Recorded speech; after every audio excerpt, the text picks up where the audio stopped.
والصلاة والسلام على رسول الله وعلى آله وصحبه أجمعين أما بعد. عن علي بن حسن من حسن إسلام المرء من حسن إيمان المرء تركه ما لا يغني.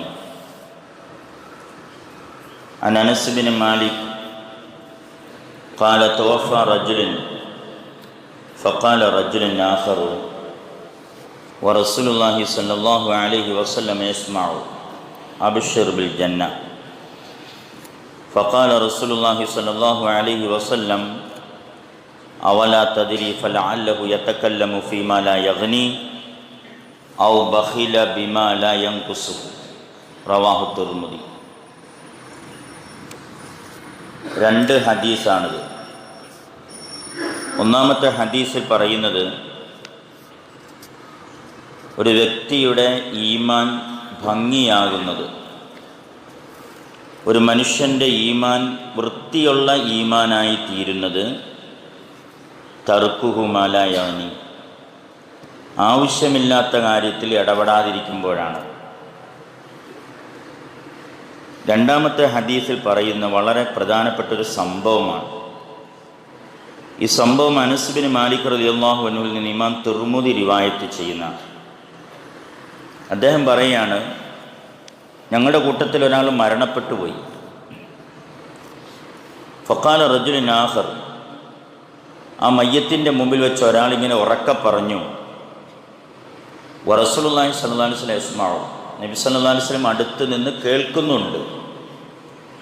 നബിതങ്ങൾക്ക് കേൾക്കാവുന്ന തരത്തിൽ വേറൊരാൾ ഈ മയ്യത്തിനെ കുറിച്ച് പറഞ്ഞു, അബിശ്ശിർ ബിൽ ജന്ന, എന്തായാലും ഈ മനുഷ്യൻ സ്വർഗത്തിൽ തന്നെയാണെന്ന്. അയാളുടെ ജീവിതവും അയാളുടെ നടത്തവും അയാളുടെ സഞ്ചാരവും വസ്ത്രവും എല്ലാം വെച്ച് നോക്കുമ്പോൾ അയാൾ സ്വർഗത്തിൽ തന്നെയാണെന്ന് പറഞ്ഞു.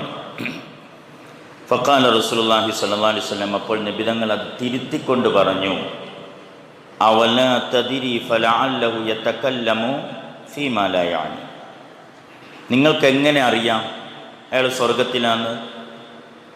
അയാൾ ഒരു പക്ഷേ തൃപ്തികരമല്ലാത്ത ചില വർത്തമാനങ്ങൾ പറഞ്ഞിട്ടുണ്ടാവും, ആവശ്യമില്ലാത്ത ചില വാചകങ്ങൾ ഉപയോഗിച്ചിട്ടുണ്ടാവും, അനാവശ്യമായ ചില വർത്തമാനങ്ങൾ ഇടപെട്ടിട്ടുണ്ടാവും. ഔ ബഖില ബിമാ ലാ യൻഖുസു, അയാൾക്കൊരു കുറവും കോട്ടവും വരാത്ത കാര്യത്തിൽ പോലും പിശുക്കും കാണിച്ചിട്ടുണ്ടാവും, ലുബ്ധ കാണിച്ചിട്ടുണ്ടാവും. അതുകൊണ്ട് ഒരാളെക്കുറിച്ചും സ്വർഗവാസിയാണ്, സ്വർഗത്തിലേക്കുള്ള ആളാണ് എന്ന് നിങ്ങൾ സാക്ഷ്യപ്പെടുത്താനൊന്നും നിൽക്കണ്ട എന്ന് നബി തങ്ങൾ സല്ലല്ലാഹു അലൈഹി വസല്ലം തിരുത്തി പറയുണ്ടായി. പ്രിയമുള്ളവരെ, വിശദീകരണമില്ലാത്ത വളരെ അർത്ഥവ്യാപ്തിയുള്ള രണ്ട് ഹദീസാണ്. ഒന്നാമത്തെ ഹദീസ് നമ്മൾ മനസ്സിലാക്കിയത്, ഒരു വ്യക്തിയുടെ ഈമാൻ വൃത്തിയുള്ള ഈമാനാവുന്നത്, ഭംഗിയുള്ള ഈമാനാവുന്നത്, എല്ലാവർക്കും ഈമാനുണ്ട്, പക്ഷെ മനുഷ്യൻ്റെ ഈമാൻ ഭംഗിയുള്ള ഈമാനാകുന്നത് ആവശ്യമില്ലാത്ത കാര്യത്തിൽ ഇടപെടാതിരിക്കുമ്പോഴാണ്. ഒരു മനുഷ്യൻ ആവശ്യമില്ലാത്തതിലൊക്കെ ഇടപെടുന്നു, ആവശ്യമില്ലാത്തതിലൊക്കെ അഭിപ്രായം പറയുന്നു, ഇങ്ങനെ അനാവശ്യങ്ങളിലൊക്കെ ഇടപെട്ട് നടക്കുന്ന മനുഷ്യനാണെങ്കിൽ അയാളുടെ ഈമാൻ ഭംഗിയുള്ളതല്ല. പിന്നെ രണ്ടാമത്തെ ഹദീസ് പറഞ്ഞു, നമ്മൾ നേരത്തെ സൂചിപ്പിച്ചതുപോലെ ആവശ്യമില്ലാത്ത കാര്യത്തിൽ ഇടപെട്ടിട്ടുള്ള ആളാണ് എങ്കിൽ, അനാവശ്യങ്ങളിലൊക്കെ ഇടപെട്ടിട്ടുള്ള ആളാണെങ്കിൽ സ്വർഗത്തിലേക്ക് പോകാൻ സാധ്യതയില്ല. തനിക്കൊരു കോട്ടവും കുറവും വരാത്ത കാര്യത്തിലൊക്കെ പിശുക്ക് കാണിച്ചിട്ടുള്ളവനാണ് എങ്കിലും അവൻ സ്വർഗത്തിലേക്ക് പോകാൻ സാധ്യതയില്ല.